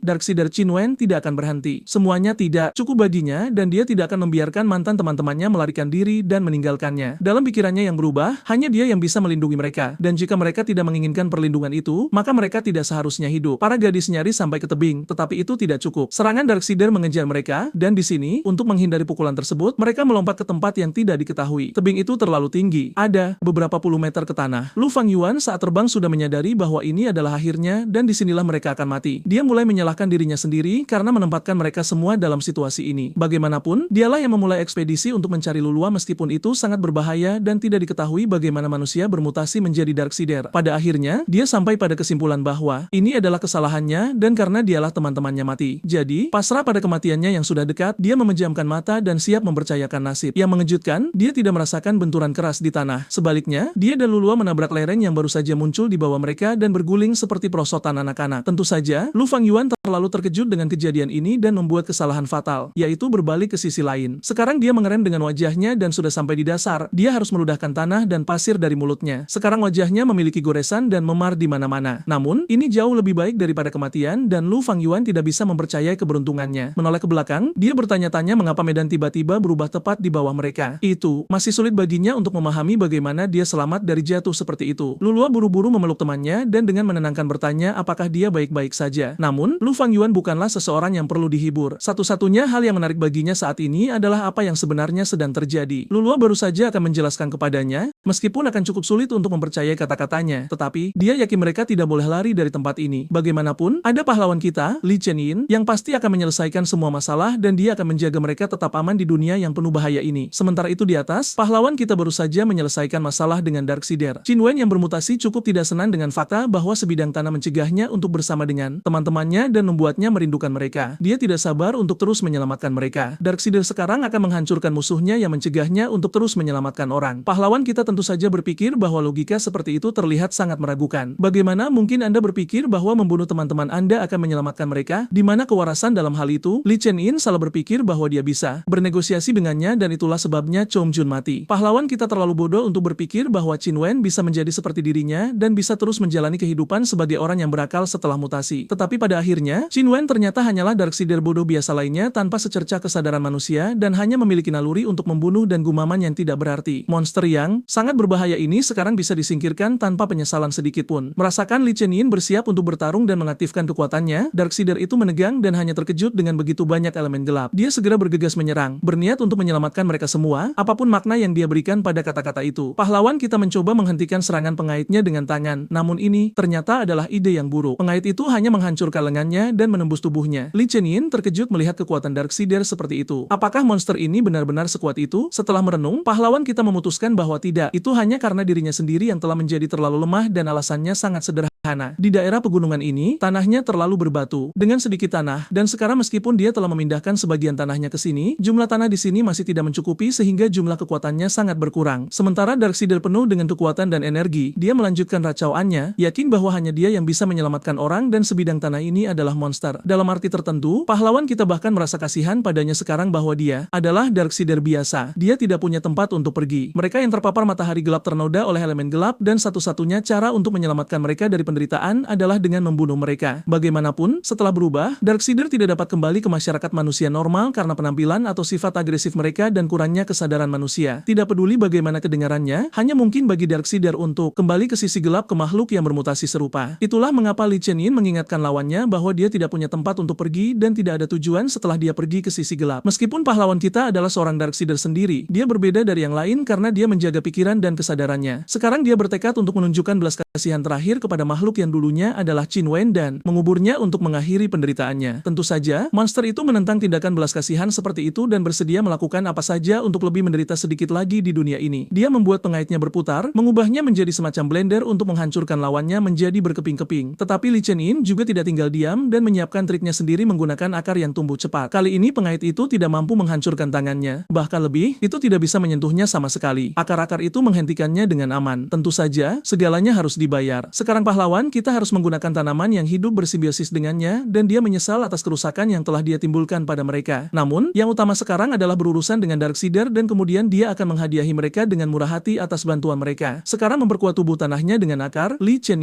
mampu menghilangkan lengan lawannya tanpa masalah. Darksider segera meraung kesakitan dalam amarah dan berdiri diam sejenak untuk mengatur napas. Tampaknya dia telah menyerah dan akan mulai melarikan diri, tetapi itu hanya tampak begitu. Segera, kemarahan dan kebencian yang memenuhinya meledak dan dia menggunakan tangan lainnya untuk menyerang. Tiba-tiba, Lulua terdengar berteriak di belakangnya saat dia memanjat ke puncak tebing lagi. Terlepas dari bahayanya, dia membawa ransel dengan alat yang sangat berguna, yang segera dia lemparkan ke pahlawan kita dan menyarankannya untuk menggunakannya. Li Chen berbalik tepat pada waktunya untuk menghindari dirinya menjadi korban dan dengan cepat menangkapnya. Itu adalah apa yang dia butuhkan, gunting kebun besar dan tajam. Gunting itu saja mungkin sudah cukup, tetapi pahlawan kita berpikir sebaliknya. Li Chen memutuskan untuk memperkuatnya dengan kekuatan bumi dan fleksibilitas tanaman untuk digabungkan dengan ketajaman senjata logam guna menciptakan senjata pamungkas. Sekarang dia memiliki kekuatan di tangannya yang tidak akan bisa ditangani oleh Darksider kayu itu, tidak peduli seberapa keras dia mencoba dan tidak peduli seberapa besar dia membencinya. Sekarang saatnya untuk menguji senjata baru ini. Darksider tidak akan menyerah apapun yang terjadi dan terus menyerang. Li Chen hanya tersenyum puas akan hal ini. Orang bodoh ini bahkan tidak menyadari bahwa dia sudah kalah. Dengan satu gerakan percaya diri, dia menghancurkan lengan kedua Darksider itu dan hanya potongan kayu yang tersebar ke berbagai arah. Pahlawan kita tidak berhenti di situ dan terus melakukan serangan sendiri. Sekarang lawannya tidak memiliki satu tangan pun, dia tidak punya masalah untuk memberikan pukulan telak ke kepalanya. Darksider jatuh tak berdaya ke tanah, topeng kegelapannya retak, dan karena tidak punya tangan, dia tidak bisa lagi bangkit. Li Chen juga tidak akan membiarkannya. Dia berdiri tepat di atas monster itu, menempelkan ujungnya ke tenggorokannya. Sisi gelap telah dikalahkan. Tot segera muncul dari tanah begitu bahaya berlalu. Dia mengkritik senjata bocah kita, menyebutnya kurang tahan lama meskipun cukup tangguh. Namun di antara komentar tajamnya ada nasihat yang bermanfaat untuk mengubur Darksider di dalam tanah agar menyerap nutrisi darinya menurut aturan alam standar. Tentu saja, Darksider tidak menyukai prospek itu dan dalam keputusasaan meneriakan omong kosong lain sebelum menguburnya di bawah tanah. Li Chen punya satu pertanyaan terakhir untuknya. Mengapa dia menjadi seperti ini? Dia hanya berteriak sekali lagi bahwa dia ingin menyelamatkan orang. Ini membuat pahlawan kita berpikir bahwa mungkin Qin Wen menjadi Darksider bukan hanya karena paparan matahari gelap. Itu karena paranoia konstan yang menariknya ke sisi gelap. Tanah dan akar di bawah Li Chen mulai menyerap monster itu. Bumi akan merawatnya dan menjadi tempat yang aman yang akan memastikan tidak ada orang lain yang dibunuh oleh apa yang disebut penyelamat teman seperti ini. Ketika semua orang akhirnya tenang dan sadar kembali, hanya dua gundukan kecil tanah yang tersisa di dekat tebing dengan Lu Fangyuan menatap mereka dengan sedih. Dia tidak menangis, tetapi dia hampir tidak bisa menahannya. Mereka adalah teman-temannya yang terbaik dan telah mati dalam sekejap. Sekarang dia hanya memiliki Lulua yang tersisa. Demi dia harus kuat. Lulua yang melihat kondisinya yang tertekan ingin menghiburnya dan mengalihkan perhatiannya dari rasa kehilangannya dengan memperkenalkannya kepada Li Chen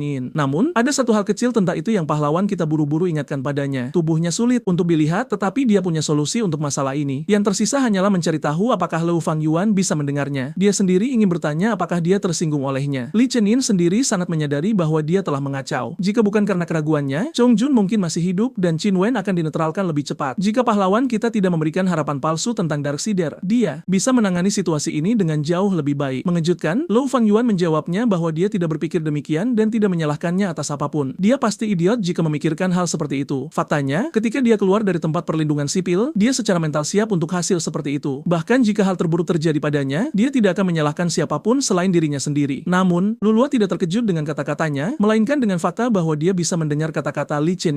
Oleh karena itu, dia bertanya bagaimana dia bisa melakukannya. Dia tidak tahu jawaban untuk pertanyaan ini, tetapi untuk beberapa alasan setelah pemakaman Chong Jun, dia mulai dengan jelas merasakan kehadiran orang lain di dekatnya meskipun dia tidak bisa melihatnya. Sekarang berkat gambar yang dibuat dari tanah, ada semacam benda berbicara di depannya. Itu lebih seperti boneka tanah liat terlantar yang telah rusak berkali-kali dan tertutup lumpur. Seperti itulah kira-kira rupa pahlawan kita dari sudut pandangnya. Lulua juga mengungkapkan fakta menarik tentang Li Chen bahwa dia sendiri adalah Darksider yang memiliki kesadaran yang berubah menjadi sebidang tanah dan dia memiliki teman, Darksider tanaman yang ramah bernama Tot. Keberadaan mereka sulit dipercaya dan penyintas lainnya pasti akan tertawa saat mendengar hal seperti ini, tetapi sekarang mereka berdua telah melihatnya dengan mata kepala sendiri dan tidak bisa meragukannya. Lu Fangyuan masih sangat sedih dan bahkan perusahaan dua Darksider cerdas yang tidak biasa seperti itu tidak bisa mengalihkan perhatiannya. Lulua menawarkan dia untuk tinggal bersama mereka dan hidup di sini, tetapi dia tidak terburu-buru untuk setuju. Dia perlu berpikir dan beristirahat dan dia akan mengumumkan keputusannya kepada mereka besok. Lu Fangyuan sangat lelah dan meminta mereka untuk membiarkannya tinggal di rumah mereka selama 1 malam. Seperti yang diharapkan, Lu Fangyuan terlalu terkejut dengan kematian teman-temannya dan Lulua mengkhawatirkannya. Dia yakin dia harus menghabiskan waktu bersamanya malam ini untuk menenangkannya. Ya, pahlawan kita tidak keberatan dengan perusahaan tambahan, lebih menyenangkan bersama-sama. Malam berlalu dengan cepat dan para gadis yang kelelahan karena hari yang menegangkan dengan cepat tertidur. Namun, ada sesuatu yang salah dan Lulua menggigil. Dia sakit dan demam. Di luar, pahlawan kita yang terbebas dari kebutuhan untuk tidur menatap langit dan merenungkan masa depan. Di dekatnya ada Totot yang bertanya-tanya apakah jumlah anggota manusia telah meningkat secara permanen atau hanya sementara. Li Chenyin tidak tahu pasti karena matahari gelap telah terbenam, komunikasi telah terputus dan drone pengintai telah dihancurkan. Dalam situasi seperti itu, jika Leu Fangyuan sepintar yang dia katakan, maka dia tidak akan pergi dan melakukan perjalanan berisiko sendirian. Totot kurang memahami perilaku manusia, oleh karena itu bertanya, apakah dia tahu tempat yang lebih aman untuk ditinggali, jadi mengapa dia datang ke sini kepadanya? Tindakan seperti itu tampak sangat tidak masuk akal. Jawabannya sederhana, untuk menyelamatkan temannya. Itu adalah bukti bahwa dia adalah orang yang sangat baik dan Li Chenyin ingin melindungi hanya orang-orang baik di tanahnya. Bagi Totot, penjelasan seperti itu tidak menjelaskan apapun dan dia putus asa untuk memahami tindakan mereka, mengatakan bahwa pikiran, kata-kata, dan tindakan hewan sangat sulit dipahami tidak seperti tanaman. Pagi hari berikutnya sama sekali tidak tenang dan damai. Itu dimulai dengan jeritan Lou Fangyuan yang bertanya kepada Lulua apa yang telah terjadi padanya. Li Chenyin berlari mendengar teriakannya untuk mencari tahu apa yang terjadi, tetapi Lou Fangyuan tidak bisa menjelaskan apapun kepadanya. Lulua mengalami demam tinggi, tetapi penyebabnya tidak diketahui. Itu bisa saja apapun, alergi terhadap gigitan serangga, infeksi parasit, atau bahkan sepsis. Lulua sendiri berpikir itu karena dia terlalu lelah dan sistem kekebalannya memburuk. Selain itu, dia telah berjuang mati-matian demi hidupnya selama beberapa hari terakhir dan semangatnya terlalu tegang. Dia yakin dia hanya perlu tidur dan semuanya akan berlalu. Lou Fangyuan tidak akan membiarkan hal itu terjadi. Dia sangat mengkhawatirkan temannya dan bersedia melakukan yang terbaik untuk membantunya sembuh. Dilihat dari gejalanya, Lulua membutuhkan antibiotik tetapi sayangnya mereka tidak memilikinya. Untuk mendapatkannya, mereka harus kembali ke tempat perlindungan sipil dan mengambilnya di sana. Tempat itu tidak jauh, akan memakan waktu kurang dari sehari untuk sampai ke sana dan kembali, dan Lou Fangyuan bersedia untuk segera memulai perjalanan berbahaya ini. Namun sementara itu, Lulua perlu diawasi dengan ketat dan dirawat. Dia menugaskan tugas ini kepada pahlawan kita. Saat dia hendak meninggalkan rumah mereka, Li Chenyin menghentikannya. Dia mengingatkannya bahwa dia tidak akan bisa keluar dari hutan belantara ini dengan aman sendirian tanpa bantuan drone pengintai. Jika dia bisa pergi bersamanya, dia pasti akan melindunginya. Tetapi sayangnya jangkauan geraknya terbatas pada sebidang tanah ini dan ketika dia bergerak di luarnya, itu akan terlalu lambat. Lulua tidak akan bisa bertahan selama itu. Kesulitan dan bahaya di sepanjang jalan tidak menghentikan Leu Fangyuan. Dia bersedia mengambil risiko dan pergi sendiri. Dia tidak melihat gunanya hidup di dunia tanpa teman-temannya. Itulah mengapa dia bersedia mempertaruhkan segalanya untuk menyelamatkan Lulua. Melihat tekadnya, pahlawan kita memutuskan untuk tidak tinggal diam dan membantu. Saat berikutnya, dia mencabut matanya sendiri. Tindakan mendadak itu mengejutkan Lou Fangyuan karena dia tidak tahu mengapa dia melakukannya. Tetapi sejujurnya, Li Chenyin bahkan belum yakin apa yang sedang dia lakukan. Yang ingin dia lakukan adalah menguji firasatnya dengan sekuat tenaga. Dia melemparkan matanya ke langit karena dia tidak tahu banyak tentang tubuh barunya. Dia harus memeriksa semuanya sendiri. Cukup aneh, teorinya terkonfirmasi. Sebidang tanah yang terpisah dari tubuhnya memang bisa terus memiliki sebagian persepsinya, tetapi itu hanya bisa bertahan untuk waktu yang singkat. Hanya beberapa detik kemudian, matanya telah berubah. Potongan tanah itu tak lagi terhubung dengannya, namun Tutut tahu cara mengatasi keterbatasan ini. Ia hanya perlu menyuntikkan energi kegelapan ke dalamnya. Tutut sendiri bergerak layaknya hewan dengan prinsip yang sama, mampu memisahkan diri dari tanah dengan menghabiskan elemen kegelapan, dan kini pahlawan kita bertanya-tanya seberapa banyak elemen yang dibutuhkan untuk memisahkan sebidang tanah selama 24 jam sambil tetap mempertahankan kesadaran yang sama selama waktu tersebut. Pastinya bukan jumlah yang sedikit. Tutut mencoba mengkalkulasi secara kasar dan bahkan sempat mematung saat menyadari betapa besarnya biaya itu. Namun ketika melihat rumah tempat Lulua terbaring sakit akibat demam, Tutut memberanikan diri bertanya apakah jika suatu hari ia jatuh sakit, mereka juga bersedia menghabiskan sumber daya demi menyelamatkannya. Li Yingyin meyakinkannya bahwa tentu saja ia akan melakukan yang terbaik. Hal itu wajar karena sekarang mereka adalah kelompok simbiosis yang harus saling menjaga. Lambat laun Tutut menyadari segalanya dan mulai mengumpulkan elemen kegelapan. Akarnya telah terbebas dan kini ia siap membantu teman-temannya. Ia memanjat lebih tinggi, khusus untuk mengumpulkan lebih banyak energi dan mentransmisikannya. Luan terkejut melihat transformasi yang begitu cepat ini. Sebelumnya, bunga kecil ini tampak sangat tidak berbahaya baginya. Tutut tidak membuang waktu dan mulai mengisi tanah pahlawan kita dengan energi kegelapan yang ia serap dari matahari dan bumi. Jumlah ini seharusnya cukup bagi Liang Yin untuk bisa memisahkan sepotong tanah dari tubuh utamanya, dan tetap mempertahankan persepsinya selama 24 jam penuh. Suara energi yang mengisi tubuhnya terdengar mirip dengan bunyi bi produksi sumber daya dalam sebuah game. Liang Yin terkejut bahwa Tutut tahu begitu banyak dan bertanya-tanya untuk tujuan apalagi energi kegelapan itu bisa digunakan. Apakah Tutut benar-benar menggunakannya untuk menjadi lebih pintar? Namun kenyataannya, ia hanya belajar dengan mengamati pahlawan kita dan sekarang, melalui contoh nyata, ia menyadari apa arti konsep kelompok dan teman bagi manusia. Kini ia mendesak Li Qingyin untuk segera berangkat tanpa membuang waktu berharga. Tutut telah menginvestasikan banyak energi dan tidak ingin itu terbuang percuma. Mereka harus bertindak cepat, namun entah rintangan dan bahaya apa yang menanti mereka di perjalanan. Dengan rencana mengambil pasokan medis di CDMF, Le Ufeng, Yuan dengan berani berangkat bersama pemuda kita, Liang Yin. Metode perjalanan dua ini bisa dibilang sangat gila. Feng Yuan akan melemparkan mata Chang Yin yang terbuat dari tanah ke udara sekuat tenaga. berharga. Dari ketinggian, mata itu mampu mengamati lingkungan sekitar dan jalur optimal yang harus diambil. Matanya bahkan melihat beberapa Darksider yang berkeliaran di sisi kanan jalan setapak. Yang harus mereka lakukan hanyalah mengambil jalur kiri agar bisa menghindari pertemuan dengan Darksider manapun hingga mereka benar-benar keluar dari hutan. Avatar sementara Chin menangkap pandangannya dengan sempurna dan duo itu terus merangsek maju. Sambil berjalan, ia melontarkan pertanyaan kepada Feng Yuan tentang apakah mereka benar-benar bisa mendapatkan antibiotik di kamp pangkalan. Mengingat betapa kacaunya dunia saat ini, hak distribusi sumber daya berharga ini pastilah berada di tangan orang-orang pilihan, bukan? Feng Yuan meyakinkannya bahwa ini tidak akan menjadi masalah karena kakaknya, Lauke, bertanggung jawab atas manajemen medis. Dia adalah dokter umum dan jika mereka beruntung, mereka bahkan mungkin bisa membawanya untuk memeriksa Lulu. Feng Yuan menunjukkan foto kakaknya karena mereka tidak tahu apa yang bisa terjadi. Mungkin akan lebih baik jika Chong In tahu siapa yang mereka cari. Ia hanya bisa berharap tidak ada komplikasi di CDMF. Tanpa mereka sadari, dua itu telah mencapai pintu keluar hutan dengan jalan raya yang terpampang jelas. Keduanya dengan cepat memanjat menuju jalan beraspal. Mereka hanya perlu terus mengikuti jalan ini beberapa kilometer lagi dan akan mencapai tujuan mereka. Lu Feng Yuan tersenyum lebar, berpikir bahwa mereka telah keluar dari kesulitan, baik secara harfiah maupun metaforis. Namun ketika menoleh ke arah kamp pangkalan, Feng Yuan melihat sebuah kota yang sedang terbakar. Ia seketika panik, mengapa ada api di arah CDMF? Mungkinkah sesuatu yang katastrofik telah terjadi? Liang Yin membutuhkan waktu sedikit lebih lama. Untuk memanjat ke jalanan, ia mencoba memintanya melambat, namun Feng Yuan sudah mematung di tempatnya. Saat ia sibuk menatap dan memikirkan kebakaran besar di kota tersebut, ia tidak menyadari adanya kehadiran yang mengintai di dekatnya. Chong In mencoba memperingatkannya untuk waspada terhadap sisi seberang jalan raya, namun ia terlalu terpaku. Darksider yang terbakar melihat gadis itu dan langsung menerjang dengan seluruh tenaga yang bisa dikerahkannya. Namun, alih-alih berhasil mengejutkan sang gadis, hal sebaliknya justru terjadi. Lu Feng Yuan berbalik dengan sigap dan menghantam wajah Darksider yang terbakar itu secara telat, melumpuhkan monster tersebut. Mengetahui misi ini akan sangat berbahaya, ia dengan cekatan membawa sebuah linggis besi untuk berjaga-jaga jika ada Darksider yang mencoba menyerangnya. Liang Yin terpaku dan terkejut, sepertinya ia sedikit meremehkan keganasan Lu Feng Yuan. Gadis itu menatap rendah Darksider yang baru saja ia tumbangkan. Monster itu tampak lemah dan kurus, tubuhnya pun tidak terlihat mustahil untuk dihancurkan. Selama dua ini tidak bertemu monster yang tangguh dan kuat, ia merasa sanggup menghabisi Darksider yang lebih lemah. Feng Yuan berbalik dan melihat ekspresi terkejut Chong In. Ia segera menyadari bahwa pemuda ini sempat menganggapnya sebagai sosok lemah yang membebani. Chong In buru-buru meminta maaf jika terlihat demikian. Namun saat usinan Darksider terbakar lainnya mulai memanjat ke jalan raya, insting bertarungnya mungkin tidak akan cukup untuk membasmi semuanya. Ia mungkin sedikit terlalu jemawa, karena secara logika tidak mungkin sebuah linggis tunggal bisa menyapu bersih banyak Darksider sekaligus. Feng Yuan menoleh ke arah Chang In dan memintanya untuk segera menggunakan kepala tanahnya yang kosong itu guna memikirkan solusi. Begitu ia menyelesaikan perintah ketusnya, ia menyadari bahwa Chun Yin sudah tidak ada lagi di sana. Kemana perginya pemuda itu? Feng Yuan terpaksa lari menyelamatkan diri saat lusinan. Monster yang terbakar mengejarnya. Ia mulai berpikir bahwa si bajingan tanah itu telah menjualnya kepada para Darksider, namun ternyata tidak demikian. Di tengah jalan, sebuah lapisan tanah yang mencurigakan telah terpasang, dan bersamanya muncul beberapa blok padat yang menjaga langkah para Darksider yang tak berakal. Satu serangan terkoordinasi yang tepat waktu menyebabkan lusinan monster itu jatuh bergulingan, menjadi tumpukan daging yang berdarah. Lapisan tanah mencurigakan itu tak lain adalah Chong In sendiri. Ia memanfaatkan fakta bahwa Darksider kroco ini tidak memperhatikan pijakan mereka. Dengan gerombolan monster terbakar yang tak berdaya di tanah, Chun In menajamkan bongkahan batu dan menyuruh Feng Yuan mengikuti langkah selanjutnya. Yang harus dilakukan dua pembunuh ini hanyalah menghantam wajah para Darksider tersebut. Mereka tidak akan bisa bangkit kembali setelah topeng mereka hancur. Dengan linggis dan batu tajam, mereka membantai monster-monster tak berdaya itu, yang memungkinkan mereka untuk menyelinap masuk ke dalam kota dengan sangat hati-hati demi menghindari perhatian yang tidak perlu. Darksider ini bahkan tidak ada di sini saat ia pergi, padahal itu baru beberapa hari yang lalu. Ciri-ciri mereka begitu khas dan mirip, seolah-olah mereka semua muncul dari kobaran api yang sama secara bersamaan. Ia mulai khawatir jika CDMF yang berfungsi sebagai tempat persembunyian penyintas sebelumnya telah jatuh, apakah mereka masih bisa menemukan antibiotik untuk Lulu? Feng Yuan meyakinkannya bahwa ada rumah aman yang dibangun secara pribadi di dalam struktur tersebut yang tidak banyak diketahui orang. Titik itu seharusnya masih aman selama mereka belum mengonfirmasi situasinya. Menyerah bukanlah pilihan demi keselamatan Lulu. Saat menuruni tangga, Chang In merasakan kekaguman sesaat terhadap Lu Feng Yuan. Dengan ketenangannya, ia menduga gadis itu pastilah orang yang sangat kuat dan sukses di dunia sebelumnya. Penilaian itu jelas membuatnya sedikit tidak nyaman. Seolah-olah ia merasa malu. Ia berpikir hidupnya akan luar biasa jika memang benar begitu kenyataannya. Keduanya akhirnya mencapai lantai CDMF. Syukurlah, tidak ada jejak Darksider di lantai tersebut. Tepat saat Chong In bertanya-tanya apakah para penyintas secara insting lari keluar karena api, ia tidak menyadari adanya kehadiran tersembunyi yang mengintai di belakang. Sosok tersembunyi itu menghantamnya, tepat di kepala dengan alat pemadam api. Tengkorak tanahnya hancur berantakan akibat benturan itu. Jika ia masih punya otak, pastilah sudah berceceran. Pria yang bersembunyi di sudut gelap ini memiliki kemiripan yang mencolok dengan pria di foto Feng Yuan, kakaknya, Lu Fenqin. Fenqin hendak melancarkan hantaman alat pemadam api berikutnya, namun adik perempuannya menghentikannya. Insting pertama sang kakak adalah memastikan adiknya baik-baik saja. Dengan marah, Chong In berdiri sambil memegangi pecahan kepalanya. Ia menegaskan bahwa Feng Yuan baik-baik saja, namun dirinya lah yang jauh dari kata baik. Feng Yuan meredakan ketegangan sebelum keadaan menjadi lebih buruk. Ia bersikeras bahwa Chunin adalah bagian dari mereka, orang baik. Lalu ia bertanya pada kakaknya apa yang sebenarnya terjadi selama ia pergi. Fenkin masih skeptis terhadap pihak mana Chongin berada, namun ia mempercayai adiknya. Sementara itu, pemuda kita perlahan memulihkan wajahnya yang hancur sambil memikirkan betapa berbedanya kepribadian kedua saudara ini. Fen menjelaskan bahwa penilaian awal CDMF salah, bencana ini bukan disebabkan oleh virus. Seseorang berubah menjadi Darksider terbakar di dalam, dan siapapun yang terkena apinya juga ikut bertransformasi. Sang dokter nyaris tidak bisa meloloskan diri dari kekacauan bersama beberapa orang lainnya, dan ia hanya berhasil membawa sebuah walkie-talkie. Mereka yang bergerak lebih cepat mengambil banyak sumber daya, dan beberapa orang biasa kini terjebak di balik gerbang isolasi di bagian dalam gedung. Itu berarti semua sumber daya, termasuk pasokan medis untuk penyakit lulu, telah dikumpulkan di ruangan tersebut. Jika mereka ingin mendapatkan antibiotik itu, mereka harus bertarung menembus area bawah tanah CDMF terlebih dahulu, tempat yang dipenuhi oleh Darksider yang terbakar. Kembali ke tengah hutan, rumah tanah darurat yang dibuat Chongin untuk melindungi Lulu. Gadis itu berada di dalam dan kesakitan saat berjuang melawan penyakit yang menjalar di tubuhnya. Suhunya tidak kunjung kembali normal dan ia mengalami kesulitan bernapas. Setiap kali membuka mata, ia melihat pandangan yang kabur, dikotori oleh apa yang tampak seperti elemen kegelapan. Ia tahu kondisinya saat ini sudah terlalu serius, ia tidak bisa hanya berbaring dan menunggu ajalnya tiba. Lulu tidak sadarkan diri saat Liangin pergi. Ia mencoba mencarinya dan Tutut, namun hasilnya nihil. Di luar, gerhana abadi masih menggantung tinggi di langit, menghujani atmosfer dengan serpihan elemen kegelapan. Tutut menatap ke atas dan menganggap hari ini adalah hari yang cerah. Kesadaran tubuh utama Liangin terpisah untuk menjalankan misi di kota, namun tanah itu sendiri tampaknya masih memiliki kemampuannya. Tanah itu masih menerima dan mengirimkan kekuatan elemen kegelapan kemana-mana. Menggunakan terlalu banyak elemen kegelapan tidak baik bagi Tutut. Jika ia tidak mendapatkan imbalan, ia tidak akan mau sukarela menjaga tempat ini lain kali. Manusia menyebut pengambilan keputusan ini sebagai kecerdasan, bukan? Saat ia sedang melamun, sang gadis merangkak di belakangnya dan menyiram Tutut dengan zat hijau kental. Hal itu mengejutkan dan membingungkan si bunga malang. Ternyata itu hanyalah Lulu yang menyiramnya dengan cairan nutrisi karena bunga itu terlihat sangat butuh penyegar. Tutut panik karena Lulu saat ini sedang sakit. Menurut pengalaman manusia, ia harus menjaga stamina untuk melawan peradangan. Ia tidak seharusnya berjalan-jalan di luar sama sekali. Lulu meyakinkannya bahwa ia baik-baik saja karena ia baru saja bangun untuk makan dan memulihkan energinya. Ia juga perlu ke kamar mandi. Selain itu, Tutut juga perlu menyerap nutrisi dengan benar. Setelah selesai, Lulu berjalan sempoyongan kembali ke kubah tanah sementara seluruh tubuhnya menggigil. Ia meyakinkan Tutut bahwa ia akan kembali berbaring dan beristirahat agar merasa lebih baik. Ada sesuatu yang tampak aneh bagi Tutut, namun ia tidak bisa memastikannya. Ia bertanya pada diri sendiri apa yang dilihat Lulu dari perspektifnya. Mungkin jika ia punya otak, ia akan memahami apa yang dipikirkan gadis itu dengan lebih baik. Kembali ke CDMF, lantai yang menampung sebagian besar penyintas tampak seperti telah dijarah dan dihancurkan oleh badai, sangat berantakan. Fenkin dan adik perempuannya mengambil beberapa peralatan ventilator sebagai tindakan pencegahan. Mereka mengambil 2 set terakhir di rumah aman sebelumnya. Berdasarkan pengalaman, Feng Yuan tahu bahwa bahkan dengan senjata tanpa kekuatan besar, membunuh satu Darksider secara mandiri seharusnya tidak menjadi masalah. Ia menggenggam linggis andalannya dengan erat. Sementara itu, Chongin akan mengambil jalan dari luar gedung. Mereka menyusun rencana di mana ia akan masuk lebih dulu agar kakak beradik itu bisa menyusul begitu mendengar keributan besar. Ini adalah pertama kalinya Feng Yuan melihat Chongin berubah ke wujud tanahnya. Ia tertawa histeris melihat warnanya yang buruk, namun ini adalah masalah serius. Chongin ingin memperjelas bahwa tujuan mereka kali ini adalah mendapatkan obat dan segera keluar. Jika situasi menjadi berbahaya, ia tidak berkewajiban memikul tanggung jawab atas nyawa manusia di dalam. Dengan tatapan serius, ia menegaskan bahwa dirinya juga seorang Darksider, dan lebih baik mereka tidak mencoba menggunakan moralitas untuk memaksanya melakukan sesuatu di saat terakhir. Nah, sekarang misi berbahaya yang mereka jalani terasa jauh lebih nyata. Fenkin meyakinkan Chunin bahwa mereka tidak akan bermasalah karena mereka akan bertanggung jawab atas diri mereka sendiri. Kemudian Chunin berangkat lebih dulu. Ini pertama kalinya ia melakukan perjalanan melalui saluran ventilasi. Namun mungkin akan lebih mudah mengingat wujudnya yang sangat fleksibel. Ia berlutut untuk menekan penutup saluran ventilasi, memperkirakan seberapa lebar bukaan tersebut. Begitu mendapatkan ukuran yang tepat, ia mendorong tangan tanahnya lebih dalam ke celah-celah tersebut. Saat tubuh berpasirnya meresap melalui lubang-lubang jeruji, ia menyadari bahwa masuk ke bawah tanah melalui ventilasi sangat mirip dengan melintasi tanah airnya. Di bawah permukaan, jadi bergerak sebagai bagian dari tanah mulai terasa lebih intuitif. Menyelinap ke dalam selang juga tidak terlalu sulit. Kakak beradik yang tertinggal di atas sedang memperdebatkan apakah mereka benar-benar ingin melanjutkan rencana dengan begitu banyak ketidakpastian dalam situasi saat ini. Fenkin menegur adiknya dengan keras agar tidak gentar sekarang dan mengikuti rencana. Adiknya boleh ragu sesaat saja, namun sebagai seorang kakak, ia tidak boleh melakukan hal itu. Feng Yuan hanya mendecakkan lidahnya dengan frustrasi. Adapun Chongin, ia diam-diam melintasi sistem ventilasi yang rumit di lantai bawah tanah, mencoba yang terbaik untuk menyelinap melewati mungkin ratusan Darksider yang terbakar di bawahnya. Begitu mencapai titiknya, ia dengan cepat melonggarkan penutup ventilasi, menarik perhatian para Darksider yang terbakar karena suaranya. Chongin melakukan serangan kejutan yang berani dari ventilasi yang rusak dan berhasil menyusup ke tengah pesta Darksider. Ia menjatuhkan satu monster malang yang berdiri tepat di bawah titik masuknya. Sisa-sisa Darksider yang tak berakal mulai berbaris ke arahnya. Chongin menyentuh lantai dan dengan mantap menyentikan tanahnya ke dalam aspal. Begitu cukup banyak Darksider memasuki jangkauannya, ia meledakkan tanah itu sambil menyemprotkan air, secara efektif mengubahnya menjadi lumpur bertekanan tinggi yang mengempaskan monster-monster tersebut. Mereka yang cukup sial karena mendekat terlalu cepat mendapati api internal mereka padam seketika. Chong-in melakukan inisiasi yang sempurna, namun jumlah Darksider di tempat ini agak terlalu banyak. Mereka mungkin telah mengambil risiko yang melebihi kemampuan mereka. Begitu ia dianggap sebagai ancaman karena membunuh beberapa Darksider, manusia-manusia terbakar lainnya menaikkan tingkat agresi mereka ke level tertinggi. Terlebih lagi, tubuh tanah Chong-in yang terbatas tidak mampu menyerap terlalu banyak air sekaligus. Menggunakan metode pemadam api sebagai cara utama untuk menghadapi Darksider yang terbakar ternyata tidak terlalu handal, yang membawanya memikirkan pendekatan yang absurd. Bagaimana jika ia melakukan hal sebaliknya dan justru menambahkan minyak ke dalam api? Aku tidak tahu bagaimana ia mengubah pengaturan selang menjadi semprotan minyak, tapi mari kita ikuti saja. Perubahan pendekatan ini terbukti sangat efektif karena Darksider yang terbakar tidak mampu menangani kobaran api yang lebih besar. Chong-in telah menyadari hal ini saat ia mengubur Darksider sebelumnya. Mayoritas monster ini masih memiliki sebagian tubuh manusia, sehingga api besar yang mengamuk akan mustahil untuk ditangani. Mereka mungkin terbakar di bagian dalam, namun tubuh luar mereka masih rentan terhadap suhu yang lebih tinggi. Selain itu, begitu kadar oksigen menipis, insting bertahan hidup untuk bernapas akan muncul. Mereka mungkin monster, namun tubuh manusia mereka tetap butuh udara. Kini setelah gerombolan itu teratasi, satu-satunya masalah nyata yang tersisa